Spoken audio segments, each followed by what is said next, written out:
Hello everyone and welcome back to my channel. तो आज मैं दूसरे कंपनी के इंटरव्यू क्वेश्चंस लेकर आया हूँ। आपको थंबनेल से पता चल गया होगा कि ये किस कंपनी का इंटरव्यू क्वेश्चंस है। तो आज हम लोग बात करने वाले हैं एरिक्सन कंपनी के इंटरव्यू क्वेश्चंस के बारे में, जो कि एआई डेटा इंजीनियर से रिलेटेड क्वेश्चंस थे इसमें। ठीक है, सो जस्ट मैंने लिंक्डइन से अप्लाई किया था वहाँ पे, और मुझे मतलब 1 वीक और 10 डेज में मुझे कॉल आ गया था वहाँ से। So they were just asking like you have the working experience on the AI side or not. So I said like I don't have the working experience on the AI side, but I have the knowledge on that. So if I get any chance to work on that, I can do. तो AI data engineer से related ये चीज़ें थी। तो मैं questions बताने से पहले मैं आपको इसमें बता देता हूँ कि इसमें भी मेरा सिलेक्शन नहीं हुआ था एरिक्सन में। इसमें टोटल 3 राउंड्स होने वाले थे। पहला राउंड जो कि स्क्रीनिंग था, जो कि टोटल वर्चुअल ही होने वाला था बेसिकली। सो फर्स्ट राउंड में HR आए थे 30 मिनट्स टू 40 मिनट्स के लिए स्क्रीनिंग प्रोसेस करने के लिए। तो उन्होंने टोटल 7 क्वेश्चन दिए थे मुझे, not 7, I think 5 questions were there. When I will share my screen and will show you the question that you can see that. तो उसमें से 5 में से मुझे किसी 3 क्वेश्चंस के आंसर लिखने थे वहाँ पे। It's not about the coding and all the things, just you have to it was a case study that you have to write there, that how will you resolve this issue and all the things. कुछ AI से related थे, कुछ data engineering field से related थे। तो mixed up questions था। तो किसी 5 में से 3 क्वेश्चंस करने थे मुझे, और उसके बाद इसका मेरा हो गया था। तो आई थिंक ये सारे आंसर मुझे उन्होंने बोला था कि जो भी आपने लिखा है नोटपैड पे वो मुझे कॉपी पेस्ट करके दे दो। तो मैंने उनको दे दिया था। आई थिंक वो शेयर कर रहे थे हायरिंग मैनेजर के साथ कि ये सॉल्यूशन दिया है ये candidate, whether it is short listed और not for the further rounds and all. So उसके बाद मुझे सेकेंड राउंड के लिए कॉल आ गया था। तो सेकेंड राउंड में टोटली US के लोग आए थे इंटरव्यू लेने। उसमें से 2 लोग थे, एक जो पर्टिकुलर US का ही कैंडिडेट था जो एरिक्सन में काम कर रहा था, और एक जो इंडिया से गया था जो US में काम कर रहा था एरिक्सन के लिए। ठीक है, 2 लोग आए थे सेकेंड राउंड में। तो सेकेंड राउंड टोटल 45 मिनट्स का शेड्यूल था। तो सेकेंड राउंड में it was not totally based on the technical side, they have some other requirements, and for they were working on the other technology as well. So they were continuing asking about those things like how will you approach and all the things, what you will do if you will get selected and all the things they were asking. And जो other person जो कि यहाँ से गया था US में, जो Ericsson के लिए काम कर रहा था, वहाँ जाके वो थोड़ा बहुत टेक्निकल क्वेश्चंस पूछा था। तो ऑलमोस्ट ठीक ही गया था, मतलब थोड़ा बहुत इधर उधर हो ही जाता है इंटरव्यू में। इतने बड़ी कंपनी का अगर फर्स्ट टाइम दे रहे हो आप तो ऑब्वियसली हो ही जाता है। तो सेकेंड राउंड से मेरा रिजेक्शन आ गया था, but I was hoping like it all good, so I will be getting selected for the third rounds, but it did not happen. So that is the case. So now let's move to the questions कि first round में जो HR आए थे उन्होंने किस type के question दिए थे और मैंने क्या सॉल्यूशन लिखा था। सॉल्यूशन के बारे में हम लोग बात करेंगे, क्वेश्चंस के बारे में बात करेंगे। ठीक है, उसके बाद हम लोग सेकेंड राउंड के क्वेश्चन देखेंगे जो कि US वाले लोग लिए थे, उसके बारे में भी सॉल्यूशन के बारे में डिस्कस करेंगे। ठीक है, और आपके पास कुछ डिफरेंट सॉल्यूशन है तो ऐसा नहीं कि मेरा सॉल्यूशन ही करेक्ट हो सकता है। आपके पास अगर कुछ डिफरेंट सॉल्यूशन है तो आप कमेंट बॉक्स में डाल सकते हो उसको, उससे हेल्प हो जाएगी दूसरे कैंडिडेट को अगर कोई इंटरव्यू के लिए जा रहा है उस कंपनी में तो, या फिर डिफरेंट कंपनी में भी जा रहा है और सेम टाइप ऑफ क्वेश्चन पूछे जा रहे हैं तो वो बता सकता है। ठीक है, तो चलो चलते हैं सीधा कंप्यूटर के स्क्रीन पे और वहाँ मैं आपको क्वेश्चंस दिखाता हूँ। तो ऑलराइट, हम लोग आ गए हैं कंप्यूटर के स्क्रीन पे। तो यहाँ पे हम लोग क्वेश्चन देखते हैं कि किस टाइप के क्वेश्चन पूछे गए थे। ठीक है, तो फर्स्ट राउंड जैसा कि मैंने मेंशन किया कि HR आए थे, उन्होंने क्वेश्चंस दिए थे और उसका मुझे सॉल्यूशन लिखना था वहाँ पे। ठीक है, तो सबसे पहला क्वेश्चन था कि data quality business logic you achieved 0 data quality incidents during the backfill process Name one specific business rule validation you have implemented. For examples like the revenue checks, referential integrity, and what was the threshold and the tolerance you have set up. So इसका solution मैंने दे दिया था code के through. तो सबसे पहले मैंने एक डेटा फ्रेम बनाया. मैंने कंसीडर किया कि एक ट्रांजैक्शन और एक कस्टमर, हमारे पास दो डेटा फ्रेम है, दो टेबल है, तो उसको हमने ज्वाइन कर दिया आईडी के बेसिस पे. लेफ़्ट एंटी ज्वाइन किया. अब लेफ़्ट एंटी ज्वाइन जिसको नहीं पता है वो जाके एसक्यूएल पर हो अभी, ठीक है, क्योंकि अब मैं इसमें एसक्यूएल के साथ पढ़ाऊँगा तो काफ़ी लंबा वीडियो चला जाएगा, ठीक है. उसके बाद ये निकालने के बाद इनवैलिड डीएफ हमारा यह बन गया. तो यहाँ पे आप चेक कर लोगे, ये इसको invalid DF is invalid DF dot count is greater than 0, then invalid DF dot write dot mode आप अपेंड मोड लगाओगे और इसको टेबल में सेव कर दोगे. I don't know whether this solution is correct और नॉट, बट मैंने यही दिया था वहाँ पे उस टाइम पे. सो अगर इसका सॉल्यूशन किसी और को डिफरेंट सॉल्यूशन आ रहा है दिमाग में तो कमेंट सेक्शन में डाल सकता है, ठीक है. सेकेंड क्वेश्चन था कि grain definition decision for your denormalized analytical models at Amazon. What was the grain of your most critical fact table, for example like daily customer product level, and why did you choose that grain over the alternatives. तो ये questions मुझे ज़्यादा समझ में नहीं आया था, तो ये क्वेश्चन मैंने स्किप कर दिया था क्योंकि 5 में से किसी 3 का ही आंसर करना था. तो उनको मैंने बोला कि नेक्स्ट क्वेश्चन मैं ट्राई करता हूँ. तो नेक्स्ट क्वेश्चन यहाँ पे था कि schema governance standard, what was your exact approval process when a data scientist wanted to add a new column to a production table? List 2 to 3 steps and who had veto authority. Okay, so मैंने वहाँ पे solution लिखा था. मैंने बोला था कि ये यूज केस की तरह था, तो हमें वहाँ पे देना था सॉल्यूशन कि हम किस तरीके से उस सॉल्यूशन को अप्रोच करेंगे, ठीक है. तब मैंने यहाँ पे कुछ स्टेप्स डाले थे. टोटल आई थिंक 3 स्टेप्स ही था. हाँ, 3 स्टेप्स ही था. सो फर्स्ट स्टेप मैंने डाला था कि the team should raise a request first for the schema change. Along with that they need to justify the requirements like what they want, like the business purpose and the usage of that, a downstream impact. Then second step हमने दिया था the team which is providing they should also aware of these things like the impact of the ETL pipelines, performance impact, storage impact, ठीक है. Third step मैंने क्या दिया था कि after reviewing all the cases schema changes first deploy to the lower environment then the higher environment and it will change to the higher environment like the UAT and the prod, मतलब कि UAT and production, ठीक है. ये second question नहीं, second question का तो मैंने skip कर दिया था. तो ये मैंने थर्ड क्वेश्चन का आंसर दिया था. यहाँ पे आप देख सकते हो ये थर्ड क्वेश्चन है. उसके बाद फोर्थ क्वेश्चन था हमारा कि रैग डेटा क्वालिटी. रैग मतलब ये AI से रिलेटेड हो गया. अब रैग AI जिसको नहीं पता है उसको मैं थोड़ा सा बता देता हूँ. रैग मतलब होता है रिट्रीवल ऑगमेंटेड जनरेशन, मतलब रैग पाइपलाइन बनता है, ठीक है, जो कि वेक्टर DB का नाम सुना होगा, उससे डेटा निकालने के लिए और पाइपलाइन बनाने के लिए रैग पाइपलाइन बनता है, ठीक है. तो उससे रिलेटेड क्वेश्चन था कि rag data quality impact, what data quality issue in your source documents और tables caused retrieval failures in Azure AI Foundry RAG system and how did you detect and fix it. So मैंने यहाँ पे solution दिया था कि let's suppose we have some source documents in the form of the PDF and there is some duplicate records, null section and not proper formatting.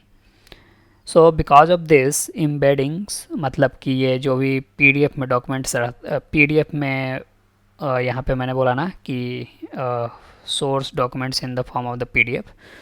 तो जैसे PDF जैसे हमारा 100 पेज का है, तो अगर हम इसको LLM को देंगे रीड करने के लिए, तो ये मान लो कि 100 पेज का है, तो 100 एक पेज में मान लो कि कितने वर्ड हो सकते हैं. एक पेज में मान लो एवरेज 200 वर्ड्स, ठीक है. तो एवरी वर्ड्स को टोकन बोलते हैं, ठीक है. 1 टोकन मीन्स 1 वर्ड. तो बार बार ये हमें 100 पेज का PDF अपलोड करना पड़ेगा LLM को. तो सोच लो कि कितना टोकन हमारा यूज होगा, ठीक है. तो उसके लिए हम ये पीडीएफ को चंक्स बनाते हैं, मतलब छोटे छोटे स्मॉल पार्ट्स में तोड़ते हैं, मतलब पार्टीशन समझ लो, ठीक है। तो एम्बेडिंग्स मतलब chunks were generated using the incomplete और incorrect content and context which can caused the bad retrieval, मतलब कि डेटा एक्यूरेट नहीं आ रहा है, and irrelevant response from the RAG application. ये मैंने सॉल्यूशन दिया था। उसके बाद 6 क्वेश्चन था हमारे पास कि cloud native schema design challenge, you work with the AWS Redshift S3 glue, describe one specific schema design challenge you faced because of the cloud constraints, for example like the Redshift dist cage, S3 partition, glue catalog limits. How you will solve it? If you have not faced cloud specific schema constraints, how would you approach designing a petabyte scale schema on cloud versus on premise? ठीक है, ये question था 6। तो आई think 5 नहीं, total 6 question दिए गए थे मुझे। 6 क्वेश्चन में से मुझे किसी 3 क्वेश्चन के आंसर करने थे, बट मैंने 4 क्वेश्चन के आंसर करे थे, ठीक है। सो मैंने इसका सॉल्यूशन दिया था कि although I have not faced such kind of challenges in our project yet, but if any case I get such issues, then I can solve it with some following steps. तो ये related था, यहाँ पे example इन्होंने दिया था AWS से related. तो मैंने बोला था कि मैंने AWS पे तो काम नहीं किया है, बट मैं इसको अज्योर क्लाउड के अकॉर्डिंग मैं इसका सॉल्यूशन देता हूँ।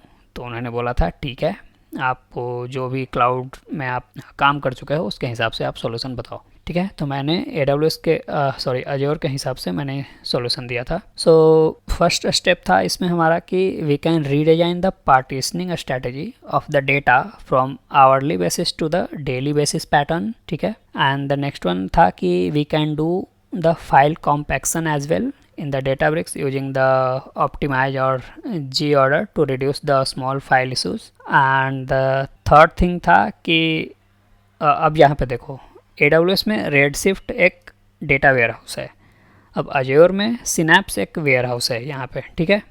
तो if we are using the Synapse as a warehouse solution, so we can optimize the distribution strategy by using the hash distribution on recently joined or changed columns, and will replicate distribution for the small dimension tables, ठीक है।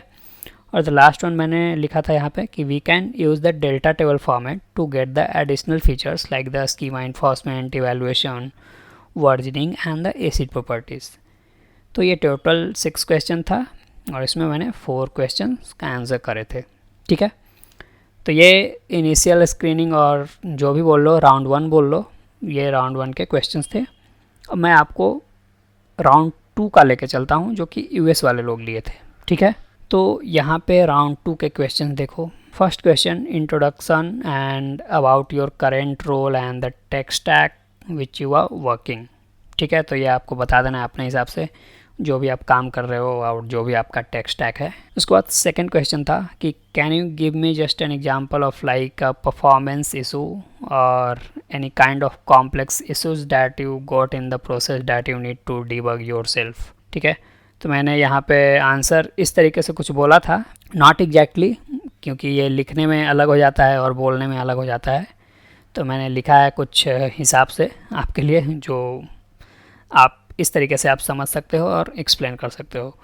तो मैंने answer इस तरीके से कुछ दिया था कि one real time issue I faced was related to the huge performance bottleneck in a PySpark ETL pipelines which was running on the Databricks.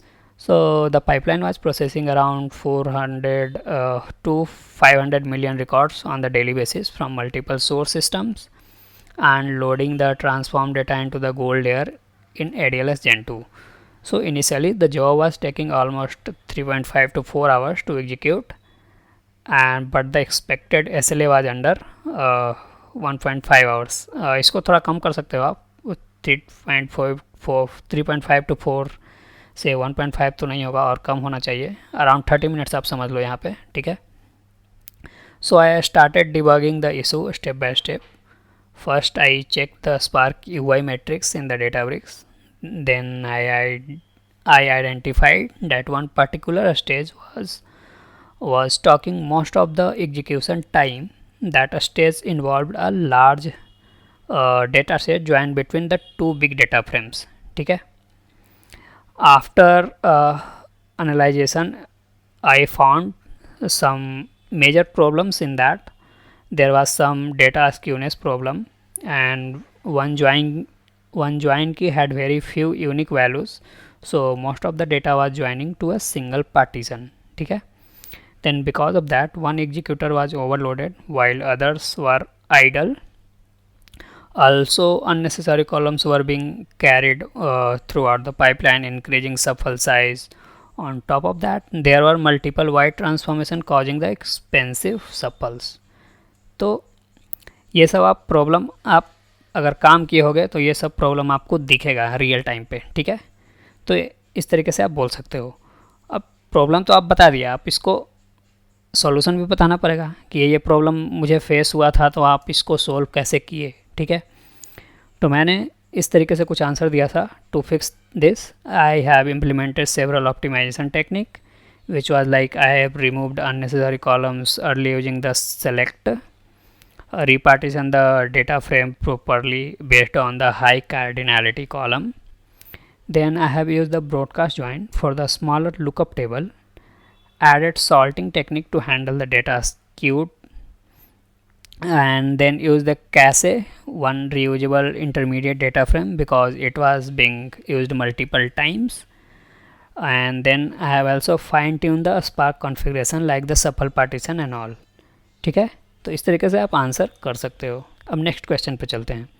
Next question हमारा था कि suppose you just join our team and then so you have all the Databricks experience. How would you map your experience in Databricks and get the same knowledge to Airflow? How would you become productive in Airflow as a new tool that I need to work for instance? So मैंने बोला था कि उनका कुछ अलग requirement भी था. AI data engineer के साथ साथ उनका रिक्वायरमेंट था Airflow पे भी, और इस पे काफ़ी ज़्यादा वो फोकस कर रहे थे. और मुझे एयरफ्लो का कुछ भी नॉलेज नहीं था, थोड़ा बहुत नॉलेज था. जैसे मतलब डेटाब्रिक्स में आप जॉब्स बनाते हो ऑर्केस्ट्रेट करने के लिए, तो एयरफ्लो में भी ऑर्केस्ट्रेट ही होता है. आप पाइथन स्क्रिप्ट लिखते हो, उसके अकॉर्डिंग आपका जो भी जॉब्स है वो ऑर्केस्ट्रेट होता है. ठीक है. तो डेटाब्रिक्स जॉब्स के अकॉर्डिंग मैंने थोड़ा बहुत ट्राई किया था एक्सप्लेन करने का. तो यहाँ पे आप आंसर देख सकते हो. मैं आपको बताता हूँ कि if I join a new team where the orchestration tool is Apache Airflow instead of Databricks workflows, I would first try to map the concepts I already know from the Databricks to Airflow instead of learning everything from the scratch. Because in data engineering the core concepts usually remain the same, like the scheduling and dependency management. मतलब कि आप Databricks job को schedule करते हो, अगर कोई dependency notebook है तो उसको भी लगाते हो वहाँ पे, पाइपलाइन मॉनिटरिंग करते हो, retry handling, failover alerts, data movement, job orchestration. Only the tool implementation gets changed. तो ये सब चीज़ें आप बोल सकते हो. ठीक है. अब नेक्स्ट क्वेश्चन आता है. नेक्स्ट क्वेश्चन उनका था कि what do you need in this case to become the productive in Airflow. Considering that you have not worked yet with Airflow, what would be your approach to become the productive. So मैंने इसका answer कुछ इस तरीके से किया था कि to become productive quickly in Airflow, some of the things that I would do like first I will understand the existing project architecture, where I will try to understand like how the current pipelines are designed, what systems Airflow is orchestrating data flow between the source and the destination, existing DAG structure क्या बना हुआ है, then what is the deployment process, CI/CD integration and monitoring and alerting setup. Second thing that I can do is to access the existing DAGs and the documentation whatever the project team have available. So it will be the fastest learning comes from the project.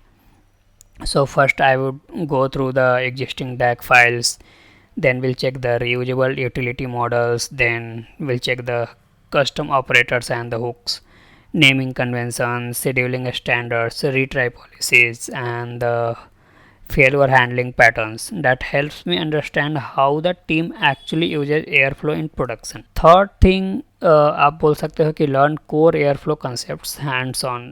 Like then I would focus on the important concepts first, like the DAX, operator scheduling, task dependencies, retry, XCOM, variable connections, sensors, executors, ये सब आप बोल सकते हो. Then third था map airflow with my existing experience.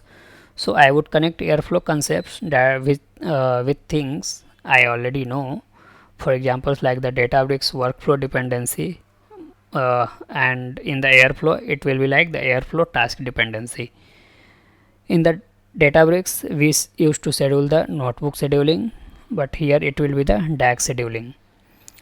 Cluster job monitoring, here it will be the airflow task monitoring. A retry mechanism in Databricks, here it will be the airflow retries. Parameterized notebook execution, here it will be the DAG parameters. This mapping reduces the learning curve significantly.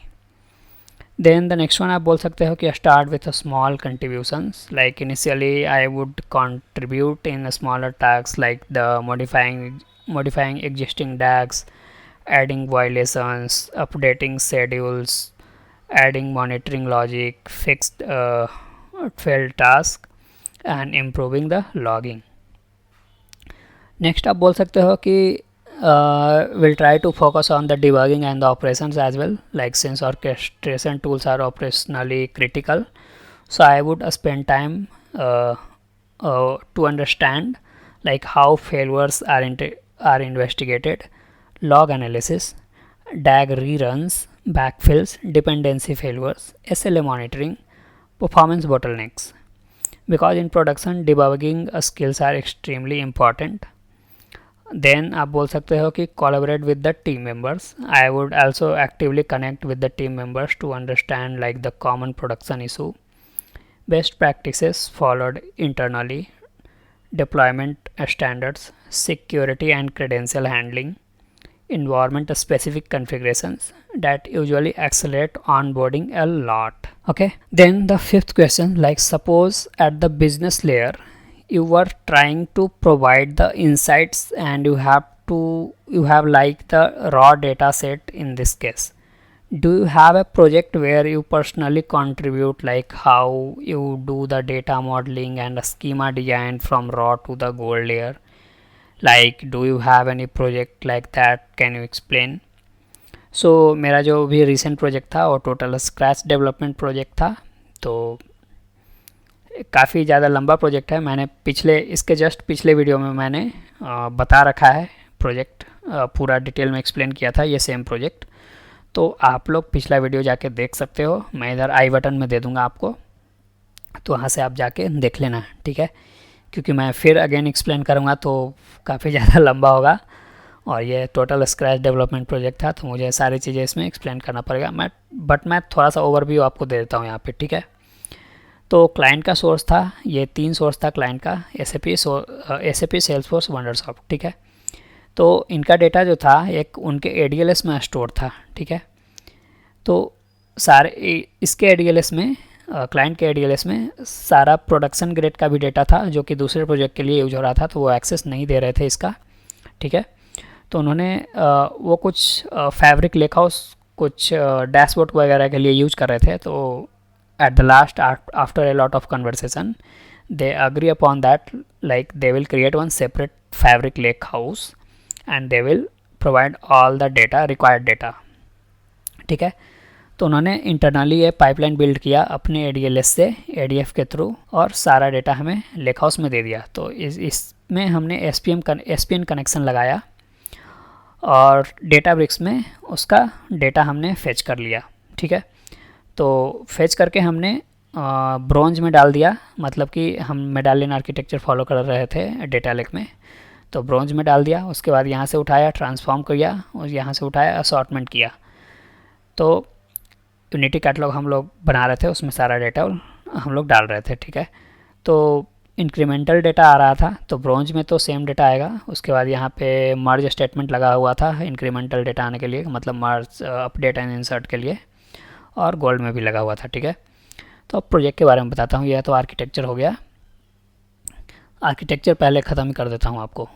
तो ये तीनों हो गया हमारा, तीनों layer complete. उसके बाद ये डेटाब्रिक्स तीनों जॉब को हमने ब्रोंज सिल्वर गोल्ड को ऑर्केस्ट्रेट कर दिया। मतलब कि डेली बेसिस पे हमें डेटा आ रहा है तो डेली मैनुअल रन तो नहीं करोगे नोटबुक, आपको शेड्यूल करना पड़ेगा एट एनी स्पेसिफिक टाइम, तभी आपका डेली डेटा आते रहेगा इंक्रीमेंटल। ठीक है, तो तीनों को हमने शेड्यूल कर दिया एट एनी स्पेसिफिक टाइम, तो हमारा डेली का डेटा आते रहता था। ठीक है, उसके बाद मैंने मेंशन किया कि स्क्रैच डेवलपमेंट प्रोजेक्ट है, तो ये बैकएंड एपीआई के थ्रू ट्रिगर था और बैकएंड में ये सारा डेटा जा रहा था। मतलब ये जो अभी कॉन्फ़िग फाइल आ रहा था, मैं बताता हूँ अभी कॉन्फ़िग फाइल। उसके बाद ये बैकएंड टीम जो था वो फ्रंट एंड के साथ इंटीग्रेट कर रहा था, और क्लाइंट के साथ क्लाइंट साइड एक टूल था ARS tool, which is like the assortment recommendation tool, जो कि सारा असॉर्टमेंट डेटा उनको दिख रहा था। अब आते हैं प्रोजेक्ट का ओवरव्यू। ये तो आर्किटेक्चर हो गया। ठीक है, तो मान लो कि कोई हमारे पास क्लाइंट है जिसका नाम है ABC इंडस्ट्रीज़। ठीक है, जो कि प्रोडक्ट बनाता है XYG प्रोजेक्ट। ठीक है, अब मान लो कि ABC जो इंडस्ट्रीज है उसके पास एक डिस्ट्रीब्यूटर है, मान लो कि मल्टीपल डिस्ट्रीब्यूटर है। Total there were 19 distributors which were active. ऐसे तो अराउंड 15,000 से ज़्यादा डिस्ट्रीब्यूटर थे उनके, बट 19 डिस्ट्रीब्यूटर के लिए हमें असॉर्टमेंट बनाना था। ठीक है, तो इनके पास 19 डिस्ट्रीब्यूटर था। तो ABC इंडस्ट्रीज़ टू पेज, मतलब कि ABC इंडस्ट्रीज़ प्रोडक्ट दिया डिस्ट्रीब्यूटर को, ये हो गया प्राइमरी सेल्स। अब डिस्ट्रीब्यूटर डिलीवर कर रहा है EBO को, ये हो गया सेकेंडरी सेल्स। अब EBO दे रहा है फ्रेंचाइजी को, ये हो गया टर्शियरी सेल्स। ये हो गया प्रोजेक्ट का फ्लो। यहाँ पे आप बोल सकते हो कि ये क्लाइंट साइड का ऐसा, मतलब आप ये बोल सकते हो कि क्लाइंट साइड का ये लॉजिक है। ठीक है, सेल्स का लॉजिक है। और यहाँ पे हम लोग असॉर्टमेंट कर रहे थे 4 टाइप का, मतलब कि type A, type B, type C and the type distributor. So type A में आप देख सकते हो कि मेंस, वीमेंस और द किड्स सेक्शन का जो भी इनर वियर प्रोडक्ट्स था वो टाइप A में रख रहे थे, along with all the calculation like the ROL value according to the product SKU and all the things. Total we have to calculate like the 150 plus columns, which is obviously not directly to fetch the column from this table and all the tables. We have to create a data modeling and all the things while considering the fact table, dimension table and all the things. Then you can do that. That was totally a difficult task because it was totally a scratch development project, so obviously you need a lot of things there. And here total 8 versions are there. V8 was the final versions. In the type B that we are keeping in the outer wear sections to all sections like the men's, women's, kids, and here like the 7 versions are there. V7 was the final version. And in type C we are keeping in the pouches, like if you purchase any socks, so one packet you can get the 3 pairs of socks, so we call it as the pouches combo. So in type C we were doing such kind of things. So here we have total 6 versions, V1 to V6. In the type distributor, as I told you, like the one distributor to how many EVOs or how many franchises they have delivered, such kind of things that we are keeping in the type distributor assortment. ठीक है, इतना समझ में आ गया। अब आते हैं simulation part पे। तो सिमुलेशन पार्ट पे आप यहाँ पे देख सकते हो कि 3 सिमुलेशन पार्ट है, CP, RP and HO. CP means central planner, RP means regional planner and the HO means head officer. ठीक है, तो CP have all the permission, like they can change the value, they can override the value. RP means only have the override permission, but if they override the value, it will go to the RP for the approval. If RP approves, then the data will be overridden. HO means head officer, they only have the view permission, they cannot change any new value or they cannot overwrite as well. So simulation parts is basically at the front end side, मतलब कि here at the front end side client was uploading a file, Excel file, right, which contains all the config value. Let's suppose you have to calculate the ROL value, cumulative value, then yearly revenue, these all things, right? So ROL value and cumulative value at the initial level, obviously it can be configurable, sum of the part, right? So that Excel file contains all these things, like ROL value configured as per the 40%, cumulative like for the around 30% value configurable. Such kind of things were there. So they are uploading all the config value parameters at the front end side, and it is traveling by the back end and coming to the front end side, and it was coming to our ADLS by traveling to the back end, and then we are reading that. So backend was basically fetching this Excel sheets, like some of the APIs that they were calling it, so that the config value is coming it in the JSON format, right? So that JSON file was like stored into our ADLS Gen 2. So we were just reading that JSON file, like it was a config value, so we were reading that, and all the config value parameters it was taking from there, and all the assortment and all the things that were capturing the value from there, that JSON file, right? So simulation engine यहाँ पे इस तरीके से आ रहा है, ठीक है। तो आई होप आपको ये प्रोजेक्ट काफ़ी डीप अंडरस्टैंडिंग में समझ आया होगा। तो अगर आप प्रोजेक्ट पे अगर काम नहीं भी किया होगा तो इस तरीके से आप कुछ बोल सकते हो, अगर आपको अच्छे से समझ में आ गया होगा तो। और एंड अगेन मैं बोल रहा हूँ आपको कि हर प्रोजेक्ट में मैं प्रोजेक्ट नहीं एक्सप्लेन करने वाला हूँ, क्योंकि काफ़ी टाइम लगता है सेम चीज़ बार बार एक्सप्लेन करने में, ठीक है। तो आप, मैं फर्स्ट वीडियो में एक्सप्लेन कर दिया, यहाँ भी मैंने एक्सप्लेन कर दिया है आपको, तो आप दोनों वीडियो या फिर कोई एक वीडियो देख लेना, आपका प्रोजेक्ट का काम चल जाएगा, ठीक है। उसके बाद नेक्स्ट क्वेश्चन पे आते हैं। नेक्स्ट क्वेश्चन उन्होंने मुझसे पूछा था कि you have that every month you are collecting this data, the product count that is update from your source, let's say at the source the catalog had some missing entry, okay, but suddenly someone recorrected that entry and the product count where you had like null value replaced with one suddenly became 1000. Is that something that you would build somewhere, like a framework that this kind of issue will be caught, or is it even an issue? How will you look into that scenario? So मैंने इस तरीके से कुछ answer किया था इसका, like I would definitely treat that as something that should be monitored and validated instead of blindly overwriting the previous value, because technically the source corrected the data, but from the business and analytics perspective, a sudden jump from 1 to the 1000 could be a valid correction or be another upstream data issue. So this becomes more of an anomaly detection and historical consistency validation problem. My approach would usually be like, I will first understand the business meaning before treating it as an error. First I would ask, like, is such a jump realistically possible? What does product count actually present? Can one store suddenly receive 1000 products? Is there seasonality involved, or was the earlier value actually correct? Because data engineering should not automatically assume every spike in bad data. So second thing I can do, like I will build the historical validation rules. I would absolutely build a framework or validation layer for such kind of issue, instead of validating only null checks, duplicate checks, schema checks.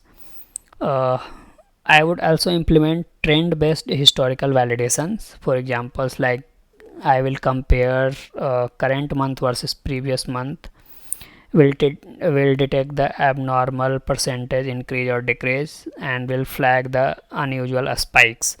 For examples, like let's say a store ID, previous count and current count, and the alert. Okay, example validation rules that we can set, like if product count changes more than 300% month over month, flag the record for review. So spark में आप इस तरीके से code लिख सकते हो, मैंने code भी आपको दे दिया है, आप इस तरीके से कर सकते हो, ठीक है।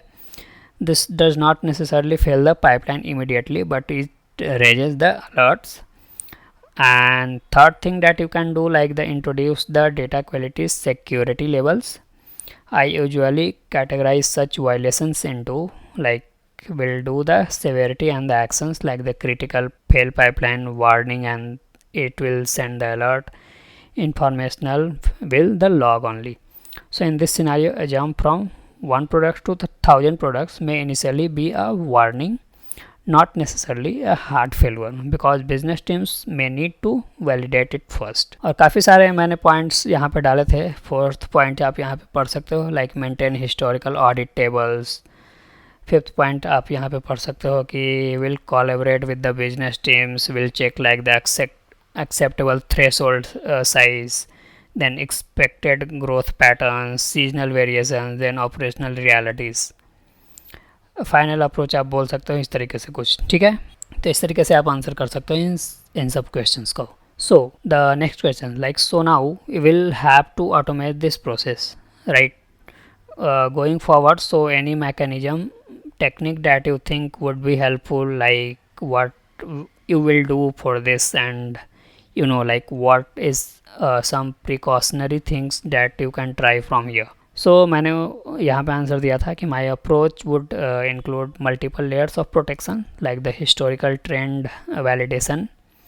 आप यहाँ पे पढ़ सकते हो. एक एक चीज़ मैं रीड करके नहीं बताऊँगा, नहीं तो ये वीडियो में लगेगा कि मैं रीड कर रहा हूँ. ठीक है, आपको स्क्रीनशॉट लेना है तो आप यहाँ से ले सकते हो. ठीक है.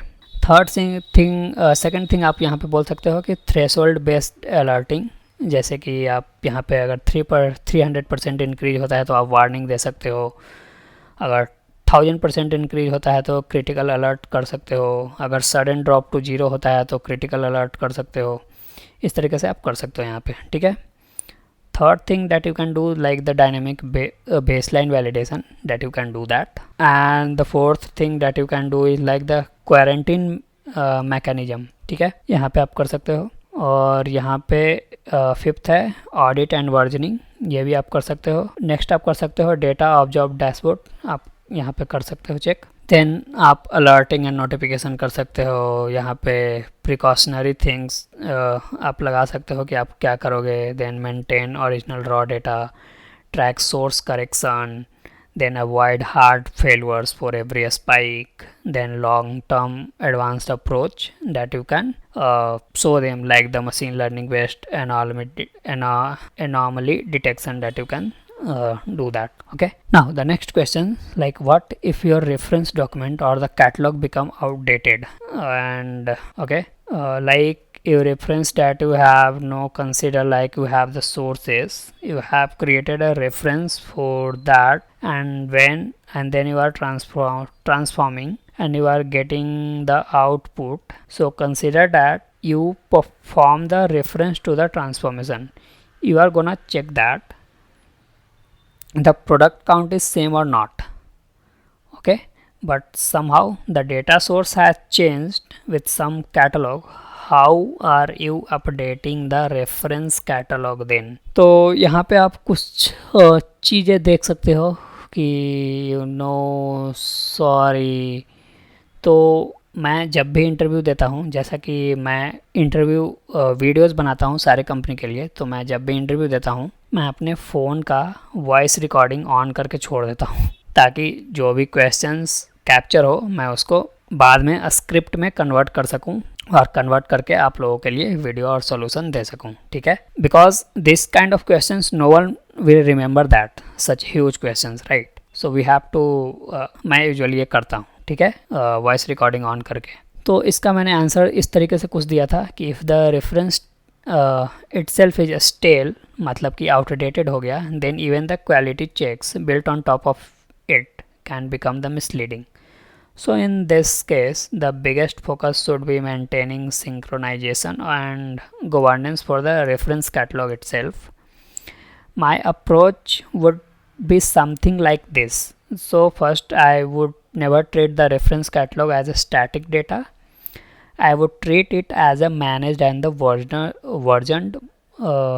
versioned master dataset that also requires the refresh strategy, validation, monitoring and auditing. इसमें भी काफ़ी सारे मैंने स्टेप्स बताए थे कि first I will build the automated catalog refresh pipelines, then maintain version reference data. Then you can detect the reference drift as well. Then metadata driven validation. Then you can do the approval governance layer. Then reconciliation checks, then a schema evolution handling, then precautionary things I would follow, never hard code the reference values. Okay so ये सारे question थे second round के. तो ये सारे solution चाहिए आपको तो आप स्क्रीनशॉट वगैरह ले सकते हो, क्योंकि लास्ट टाइम मैंने सिर्फ क्वेश्चन बताया था 2025 के इंटरव्यू क्वेश्चंस में, तो वहाँ पे मैंने पेन से लिख के क्वेश्चन बताया था, तो उसमें आपको बड़े बड़े टेक्स्ट दिख रहे होंगे क्योंकि वो पेन से लिखा हुआ था, इसलिए इसमें मैंने टाइप किया है तो ज़्यादा टेक्स्ट बड़ा नहीं हो सकता. आप मोबाइल पे देखोगे तो मे बी आपको क्लियर ना दिखे, तो I would recommend you to see such kind of videos on your computer or laptop, that you will get a better understanding, or else you can zoom your screen that you can see clearly, right? If you know more about such kind of questions for the different companies as well, obviously I will make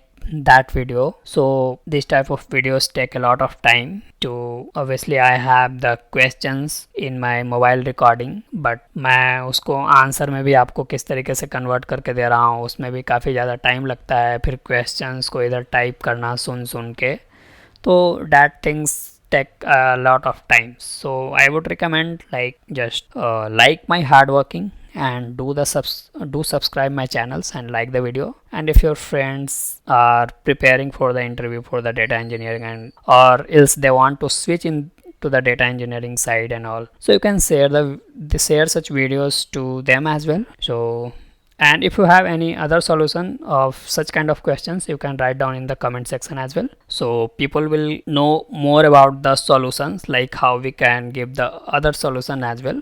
Okay, so that's it for this video. We'll see you in the next video, and I would request like the video and subscribe the channel, and we'll see you in the next video. Thank you.